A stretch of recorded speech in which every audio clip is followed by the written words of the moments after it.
आज के इस लेक्चर के एजेंडे में हम लोग ऐसे कंस्ट्रक्टर के बारे में पढ़ेंगे जो कोई भी आर्गुमेंट रिसीव नहीं कर रहा है, और साथ ही साथ ये जानेंगे कि एलियासेस क्या होते हैं। तो शुरू करते हैं। तो मैंने यहाँ पे जो है अपनी पुरानी क्लास ली हुई है स्टूडेंट नाम की, और इस स्टूडेंट नाम की क्लास में अपने पास 3 वेरिएबल है: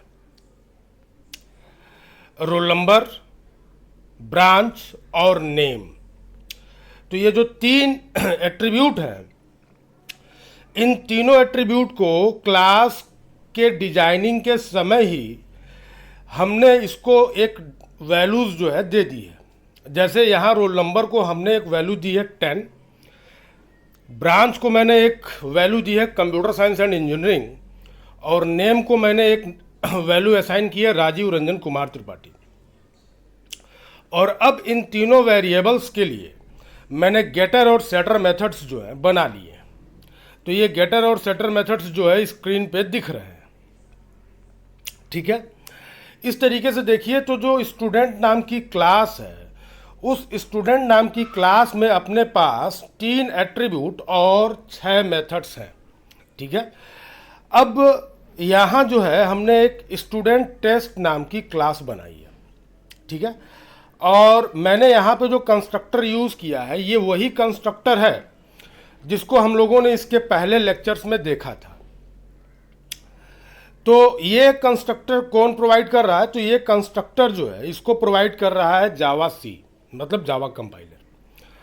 और अब जो है, जब ये जावा कंपाइलर ने जो डिफ़ॉल्ट कंस्ट्रक्टर दिया है, इसका इस्तेमाल करके जब हम लोग ऑब्जेक्ट को कंस्ट्रक्ट करेंगे, तो अब ये default constructor roll number, name और ब्रांच को उनकी डिफ़ॉल्ट वैल्यूज़ असाइन नहीं करेगा। अब रोल नंबर की वैल्यू 10 होगी, branch Rajiv computer science and engineering होगा, और नेम जो है वो राजीव रंजन कुमार त्रिपाठी होगा, ठीक है। तो इसको यहाँ पे जो है ये आउटपुट विजिबल है। तो मेरे इस प्रोग्राम को बनाने का जो मेरा उद्देश्य था, वो सिर्फ और सिर्फ ये बताना था कि जैसे कि हम लोगों ने कहा कि constructors are responsible to construct object. तो कंस्ट्रक्टर ऑब्जेक्ट को कंस्ट्रक्ट कर रहा है, साथ ही साथ ऑब्जेक्ट के पास जो भी इंस्टेंस वेरिएबल्स हैं उनकी वैल्यूज़ को असाइन कर रहा है। तो यहाँ से हम लोगों को एक बात पता ये चली कि अगर इंस्टेंस वेरिएबल्स जो है उनकी वैल्यू को हमने अपने कोड में ही क्या किया हुआ है, उनको वैल्यूज़ असाइन करके रखा हुआ है, तो डिफ़ॉल्ट कंस्ट्रक्टर कभी भी इंस्टेंस वेरिएबल्स को डिफ़ॉल्ट वैल्यूज़ इनिशियलाइज नहीं करेगा। अगर यही काम हम लोग वैल्यू असाइनमेंट का काम कोड में नहीं किए होते, तो ये जो डिफ़ॉल्ट कंस्ट्रक्टर है यहाँ जो student std equals to new student जो लिखा हुआ है, ये जो डिफ़ॉल्ट कंस्ट्रक्टर है वो रोल नंबर को 0 देता और नेम और ब्रांच को नल देता, नल वैल्यूज़, डिफ़ॉल्ट वैल्यूज़।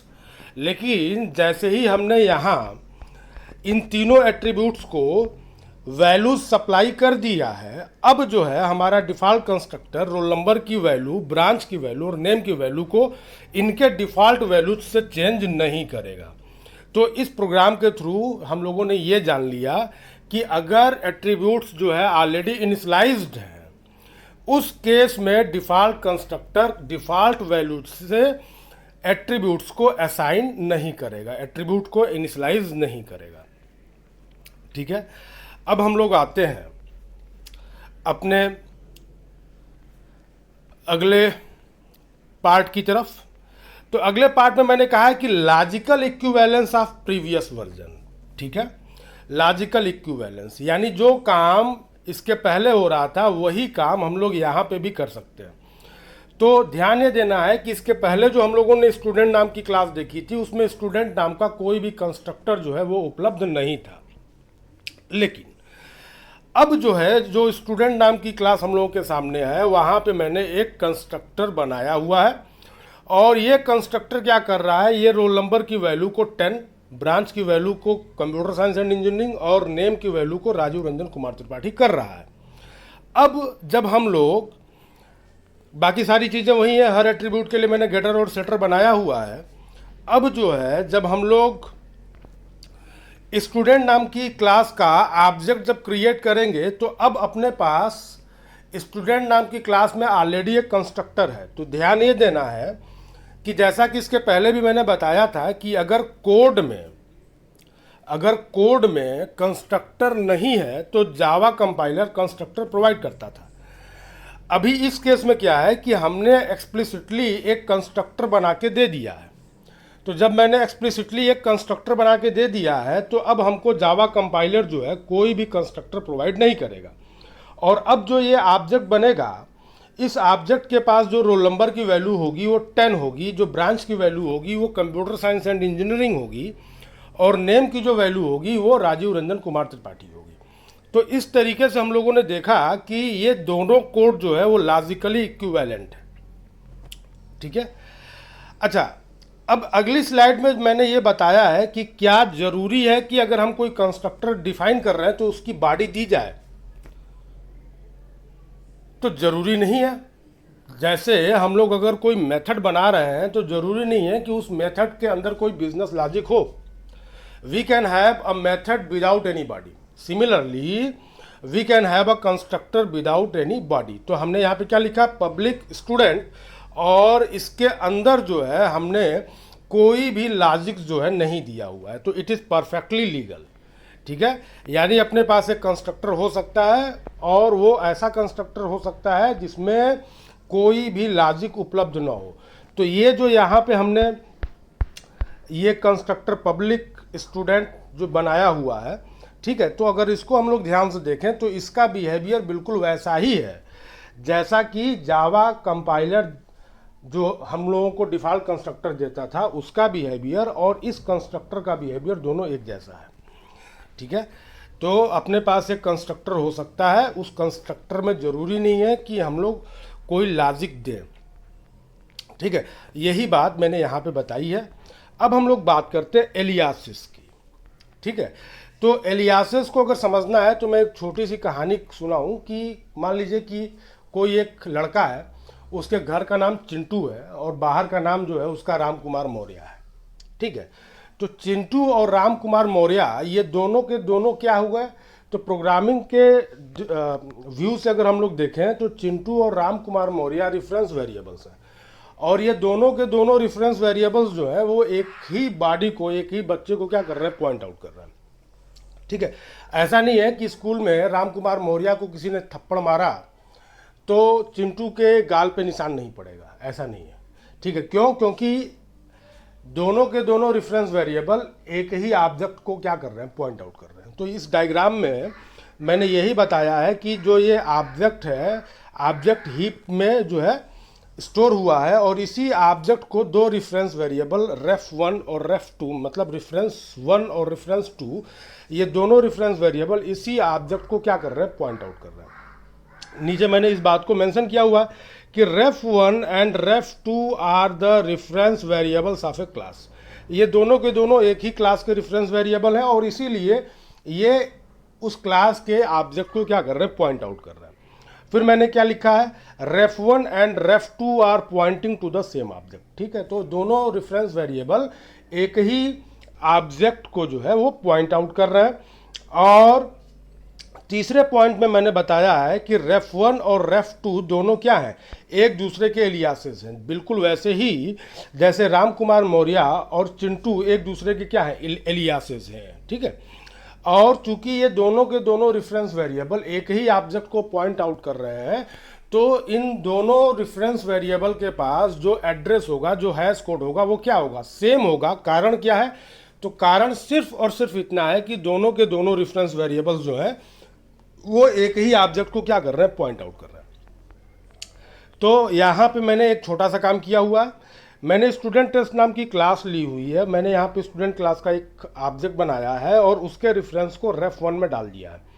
और रेफ 1 को हमने असाइन कर दिया किसमें, रेफ 2 में। यानी रेफ 1 और रेफ 2 दोनों एक ही ऑब्जेक्ट को क्या कर रहे हैं, पॉइंट आउट कर रहे हैं। और उस केस में जो है हमने इन दोनों के हैश कोड को एक्सेस किया है।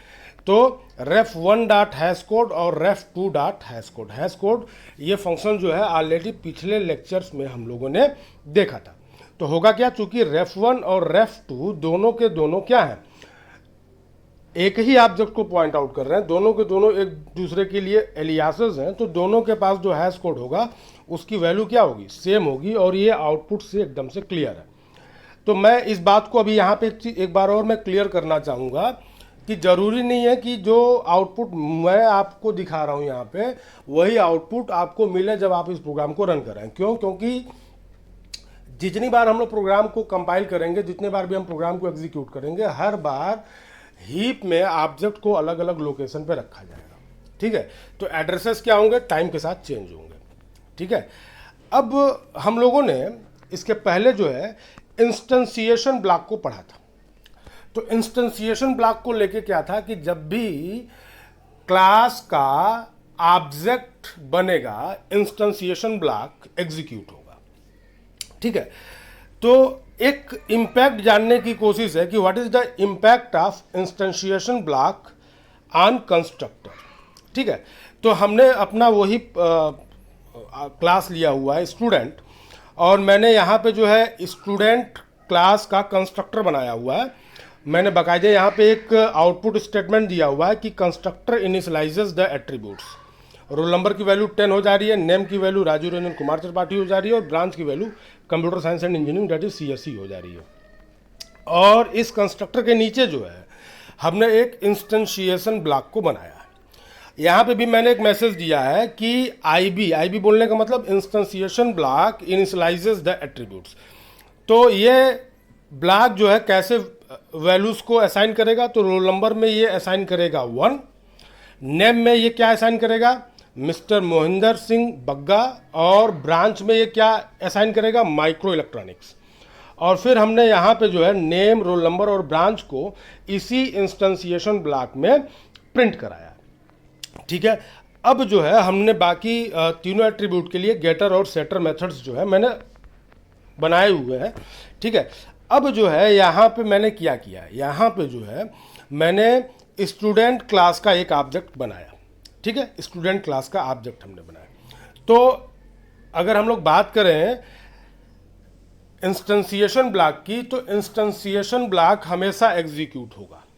ठीक है, हमेशा एग्जीक्यूट होगा। बोलने का मतलब क्या है कि जब भी ऑब्जेक्ट बनेगा इंस्टेंशिएशन ब्लॉक एग्जीक्यूट होगा। ठीक है, तो यहां देखिए जब हमने इस प्रोग्राम को एग्जीक्यूट कराया है तो हमको आउटपुट क्या मिला है। तो जब हमने ऑब्जेक्ट बनाया, जब कंस्ट्रक्टर कॉल हुआ, तो कंस्ट्रक्टर जब भी हम लोग कॉल करेंगे तो उसके पहले इंस्टेंशिएशन ब्लॉक क्या होगा, कॉल होगा। तो जब इंस्टेंशिएशन ब्लॉक एग्जीक्यूट होगा तो वो नेम में क्या असाइन करेगा, mister Mohinder Singh Bagga, roll number 1 और ब्रांच माइक्रो इलेक्ट्रॉनिक्स। ठीक है, इंस्टेंशिएशन ब्लॉक एग्जीक्यूट हो गया। फिर कंस्ट्रक्टर जब कॉल होगा तो कंस्ट्रक्टर क्या करेगा, कंस्ट्रक्टर अपनी बॉडी को एग्जीक्यूट करेगा। और जब कंस्ट्रक्टर अपनी बॉडी को एग्जीक्यूट करेगा तो नेम, जिसमें पुरानी वैल्यू की क्या थी, मिस्टर मोहिंदर सिंह बग्गा, अब वो रिप्लेस हो जाएगी किससे, राजीव रंजन कुमार त्रिपाठी से। ब्रांच जो पहले माइक्रो इलेक्ट्रॉनिक्स था अभी किससे रिप्लेस हो जाएगा, CSE से। और रोल नंबर जो पहले 1 था अब किससे रिप्लेस हो जाएगा, 10 से। ठीक है, तो इस तरीके से हम लोगों ने देखा कि अगर हम लोग इंस्टेंशिएशन ब्लॉक को और कंस्ट्रक्टर को एक साथ अगर उसके कंबाइंड इफेक्ट को जानना चाहते हैं तो हम लोगों ने ये ऐसा कोड बना के देखा। अभी क्या है कि जब भी कंस्ट्रक्टर कॉल होगा उसके पहले इंस्टेंशिएशन ब्लॉक एग्जीक्यूट होगा। तो इंस्टेंशिएशन ब्लॉक जब एग्जीक्यूट होगा तो वो अपने बॉडी को एग्जीक्यूट कराएगा, उसके अंदर जो कुछ लिखा गया है वो एग्जीक्यूट होगा। ठीक है, तो इंस्टेंशिएशन ब्लॉक ने कुछ चेंजेस किए हमारे ऑब्जेक्ट के ऊपर। ठीक है, ऑब्जेक्ट की स्टेट को उसने चेंज किया, लेकिन जब कंस्ट्रक्टर कॉल हुआ तो उसने क्या किया, उन चेंजेस को ओवरराइट कर दिया। ठीक है, तो जब ये ओवरराइटिंग हुई तो कौन सा कोड इफेक्टिव रहा, कौन सा लॉजिक इफेक्टिव रहा, तो कंस्ट्रक्टर की बॉडी में जो भी कोड्स लिखे गए थे वही लास्ट में इफेक्टिव रहे। और अभी हम लोगों ने क्या देखा इस पूरे सेशन में, तो इस पूरे सेशन में हम लोगों ने ऐसे कंस्ट्रक्टर को एक्सप्लोर किया है जो कोई भी आर्गुमेंट जो है वो रिसीव नहीं कर रहा है।